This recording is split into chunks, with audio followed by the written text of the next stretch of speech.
Hey guys, we're live at 8:37. I'm going to copy the list here of 45 spots on the way up.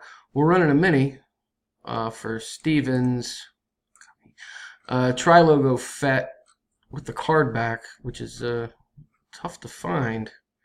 Sure is. Top 3 win spots in the main. Sorry, I had a hard time seeing that there. Going to paste our 45 in here. Gonna roll the dice. Got to get at least a 5.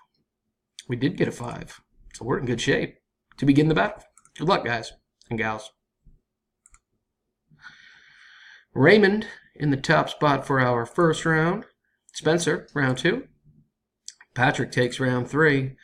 Dennis in the top spot for our next to last round, round 4, bringing us to the only one that really counts, the final round. Good luck, folks. Here we go. And our winners are Manuel, Raymond, and Manuel. I think it was top 3. Congratulations, guys. Here's the verification.